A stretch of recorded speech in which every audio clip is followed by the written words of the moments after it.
Hello investors, నా పేరు ఆర్యన్. నేను రియల్ ఎస్టేట్ అనలిస్ట్ని, ఎన్ఆర్ఐ పోర్ట్ఫోలియో మేనేజర్ని. చాలా మందికి రియల్ ఎస్టేట్లో ఓపెన్ ప్లాట్స్లో ఎక్కడ ఇన్వెస్ట్ చేస్తే బెస్ట్ రిటర్న్స్ వస్తాయి అనే దాంట్లో చాలామంది క్లారిటీ ఇచ్చాను. ఈ 2026లో కూడా more than 15,000 flats middle class వాళ్ళు తీసుకుని వాళ్ళు బెనిఫిట్ అవ్వాలని ఒక మోటోతో సో కొంచెం నాకు తెలిసిన ఇన్ఫర్మేషన్ మీకు ఇవ్వాలనుకుంటున్నాను. ఫస్ట్ ఆఫ్ ఆల్ మీరు ఏ స్టేట్‌లో ఉన్నా కూడా హైదరాబాద్‌లో ఇన్వెస్ట్‌మెంట్ చేశారా? ఇంకా లేదా? ఎందుకు అంటున్నానంటే ఏ స్టేట్ అయినా ఉండండి మీరు. బట్ హైదరాబాద్‌లో ఒక ఓపెన్ ప్లాట్ ఉండడం తప్పనిసరి. ఎందుకు హైదరాబాద్‌లోనే ఓపెన్ ప్లాట్ ఉంటే ఎందుకు ఉపయోగం compare to the other states అంటే సో చాలా రీజన్స్ ఉన్నాయి. వన్ బై వన్ ఒక రీజన్స్ ఏంటి అనేది చూద్దాము. అదర్ స్టేట్స్‌కి, హైదరాబాద్‌కి ఫస్ట్ చెక్ చేసి చూస్తే అదర్ స్టేట్ కంటే కూడా హైదరాబాద్‌లో ఈవెన్ మెట్రో సిటీస్ కంటే కూడా హైదరాబాద్‌కి ఐటీ ఐటీకి సంబంధించిన ప్రాజెక్ట్స్ ఎక్కువున్నాయి. అండ్ ఫార్మాకి సంబంధించిన ప్రాజెక్ట్స్ ఎక్కువున్నాయి. నెక్స్ట్ ఏరోస్పేస్‌కి సంబంధించిన ప్రాజెక్ట్స్ ఎక్కువున్నాయి. అండ్ కంపేర్ చేసుకుంటే డేటా సెంటర్‌లు ఒక్కొక్కటిగా హైదరాబాద్‌కి నెమ్మదిగా వస్తున్నాయి. ఆల్రెడీ మైక్రోసాఫ్ట్ డేటా సెంటర్ ఏదైతే ఉందో 3 ప్లేసెస్‌లో ఆల్రెడీ వాళ్ళు స్ట్రాంగ్ కన్‌స్ట్రక్షన్స్ కంప్లీట్ అయిపోయినాయి. రెడీ టు వాళ్ళు ఓపెన్ చేయడానికి రెడీ ఉన్నారు. అది మేకగూడలో గానీ, చందనవెల్లిలో గానీ, ఎలికట్ట దగ్గర గానీ ఈ మైక్రోసాఫ్ట్ డేటా సెంటర్‌లు వచ్చినాయి. అండ్ మోర్ అదర్ కంపెనీస్ కూడా డేటా సెంటర్‌లకి Hyderabad is the safest place అని చూస్తున్నారు. సో, ఇవన్నీ కూడా అంటే ఇన్‌ఫ్రాస్ట్రక్చర్ పక్కన పెడితే first of all companies flow అనేది అంటే అది కూడా ఇంపార్టెంట్ కంపెనీస్ ఫ్లో. ఐటీస్ కావచ్చు, ఫార్మా కావచ్చు, లేదా అంటే ఈ డేటా సెంటర్స్ కావచ్చు, ఇవన్నీ కూడా హైదరాబాద్‌ని సెలెక్ట్ చేసుకుంటున్నాయి. బికాజ్ హైదరాబాద్‌లో మీకు తొందరగా కనెక్టివిటీ ఉంటుంది. నెక్స్ట్ వచ్చేసి మంచి ప్రైస్‌లో అంటే తక్కువ ప్రైస్‌లో జాబ్‌కి పర్సన్స్ దొరుకుతారు.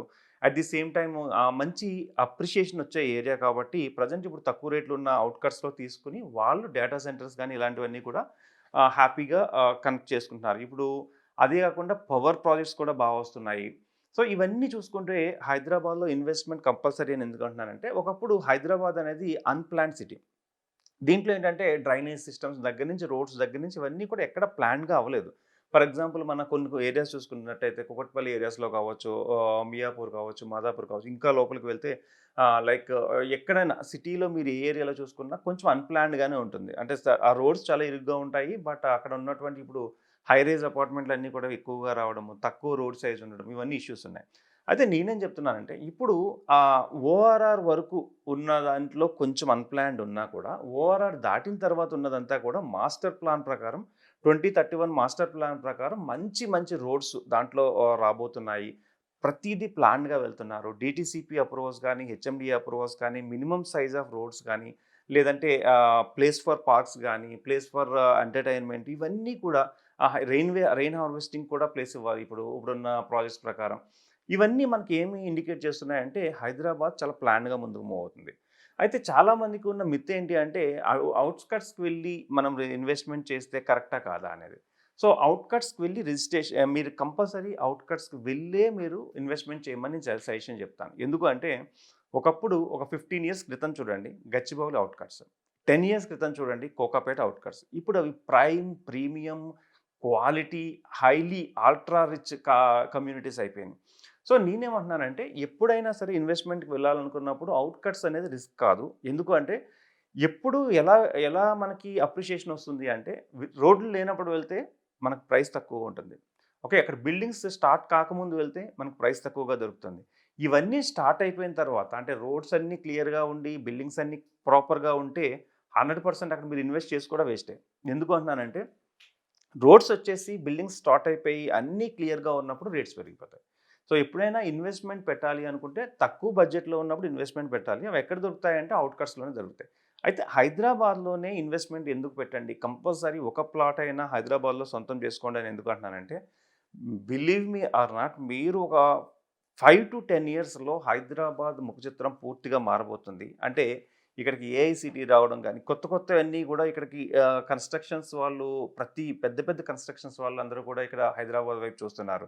అండ్ ఇప్పటి వరకు 50 ఫ్లోర్స్, 60 ఫ్లోర్స్ చూసాం. 74 ఫ్లోర్స్ బిల్డింగ్స్ కూడా స్టార్ట్ అవుతున్నాయి. నెమ్మదిగా హై రైజ్ స్కై స్కేపర్స్ 100 వరకు కూడా వచ్చే అవకాశాలున్నాయి. ఇవన్నీ చూసుకుంటుంటే హైదరాబాద్‌లో ఇన్వెస్ట్‌మెంట్‌లో ఎందుకు సేఫ్టీ అంటే కంపేర్ చేసుకుంటే పొలిటికల్ పరంగా గానీ, లేదంటే ప్రొడక్టివిటీ పరంగా గానీ, ఇన్‌ఫ్రాస్ట్రక్చర్ పరంగా గానీ, హైదరాబాద్‌కి ఉన్న అడ్వాంటేజ్ ఏంటి అంటే ఈ ఏరియా అనేది అందరూ మాది అని ఫీల్ అవుతారు. అంటే ఏ ఏరియా నుంచి వచ్చినా, ఏ రాష్ట్రం నుంచి వచ్చినా హైదరాబాద్ అనేది మాది.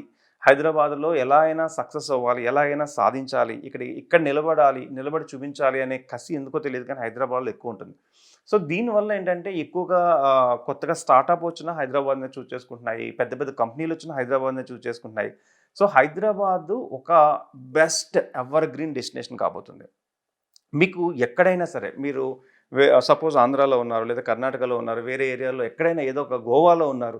ఎక్కడున్నా కూడా హైదరాబాద్‌లో ఒక ప్లాట్‌ని మీరు సొంతం చేసుకోండి. ఎందుకు చెప్తున్నాను అంటే, సో, హైదరాబాద్ డెవలప్‌మెంట్ ఎర్లీ స్టేజ్‌లో ఉంది ఇప్పుడు. ఈ ఎర్లీ స్టేజ్‌లో ఉన్నప్పుడు మనం గనుక ఎంటర్ అయితే మనకి ద బెస్ట్ ప్రైస్‌లో మంచి రేట్‌లో వచ్చే అవకాశం ఉంటుంది. అది ఫ్యూచర్‌లో 1 టైమ్, 2 టైమ్ కాదు 5 టైమ్స్, 10 టైమ్స్ పెరిగే అవకాశాలు కూడా ఉన్నాయి కాబట్టి హైదరాబాద్‌ని మీరు బెస్ట్ డెస్టినేషన్‌గా చూజ్ చేసుకోవాల్సిన టైం వచ్చేసింది.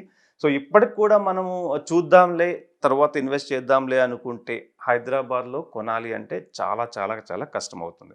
ఎందుకంటే మీరు కంపేర్ చేసి చూసుకుంటే ఇంతకంటే తక్కువ ఇన్‌ఫ్రా ఉన్న, ఇంతకంటే తక్కువ ఎమ్యూనిటీస్ ఉన్న, ఇంతకంటే తక్కువ I mean whatever the densities ఉన్న నగరాల్లో కూడా చాలా ఎక్కువ రేట్లే ఉన్నాయి. బట్ హైదరాబాద్ ఇప్పుడు ఒక middle class, upper middle class కూడా అందుబాటు రేట్లలో ప్లాట్స్ ఉన్నాయి. సో, ఈ ప్లాట్స్‌లో గనక ఇన్వెస్ట్ చేయాలంటే కొంచెం రిస్క్ తీసుకొని అంటే కొంచెము మీ దగ్గర ఉన్న డబ్బుకి యాడ్ చేసుకునో, లేకపోతే లేదు అంటే ఒక ఇన్వెస్ట్‌మెంట్ లాగా ఒక లెండింగ్ ఫ్రమ్ బ్యాంక్స్ ఒక లోన్ లాంటిది తీసుకునో, మీరు మేజర్‌గా హైదరాబాద్‌లో ఇన్వెస్ట్ చేయండి. ఎందుకు ఇన్వెస్ట్ చేయాలి అంటే మిస్ అయిపోతున్నాము అనే ఫీలింగ్ మీకు ఎప్పుడొస్తుందంటే ఇప్పటి నుంచి చూసుకుంటే ఒక 5 ఇయర్స్ తర్వాత సో, చాలామంది చెప్పారు ఇన్వెస్ట్ చేయమని. బట్ మేము ఇన్వెస్ట్ చేయలేకపోయాము. బట్ ఇప్పుడు మంచి ప్రైస్ పెరిగింది. అప్పుడున్న ఆ ప్రైస్‌లో నేనేం చేశానంటే మా ఊరు సైడ్ బావుందని కొనుక్కున్న ప్రైస్ ఏమో పెరగలేదు. అదే టైంలో మా ఫ్రెండ్స్ హైదరాబాద్‌లో ఇన్వెస్ట్‌మెంట్ చేసున్నారు. వాళ్ళ ఇన్వెస్ట్‌మెంట్ 3 టైమ్స్ అయింది, 4 టైమ్స్ అయింది. ఇట్లాంటివన్నీ కూడా మీరు వినబోయే రోజులొస్తున్నాయి. సో, హైదరాబాద్ చాలా గ్లోబల్‌గా ఉంది. అండ్ 2047 ఇప్పుడు ఏదైతే రైజింగ్ ఉందో తెలంగాణ రైజింగ్ కాన్సెప్ట్‌లో కూడా చాలా వరకు కొత్త కొత్త ప్రాజెక్ట్స్‌ని ఇన్వైట్ చేయడం జరిగింది. వాళ్ళందరూ కూడా ఇన్వెస్ట్‌మెంట్‌లు ఫ్రూట్‌ఫుల్‌గా కంప్లీట్ అయితే సినారియో మారబోతుంది. And Hyderabad investment is one of the best investment in the world కాబోతుంది. సో, ప్రతి ఒక్కళ్ళు కూడా హైదరాబాద్ వైపు చూసే రోజు రాబోతుంది. సో, ఎవరైనా ఇప్పటికి మీ సైడ్ అంటే మీ స్టేట్‌లో పెడదామా? లేదా హైదరాబాద్‌లో పెడదామా? అనే కన్‌ఫ్యూజన్ ఉంటే మీరు 100% you can call me once. మీకు ఎటువంటి సందేహాలున్నా కూడా నేను 100% క్లారిటీ ఇస్తాను మీకు. సో, ఎక్కడ ఇన్వెస్ట్‌మెంట్ చేస్తే బావుంటుంది అనే అంశంపై మీకేమైనా డౌట్ ఉంటే నాకు కాల్ చేయండి. నా నంబర్ వచ్చేసి 9391151121. Thank you.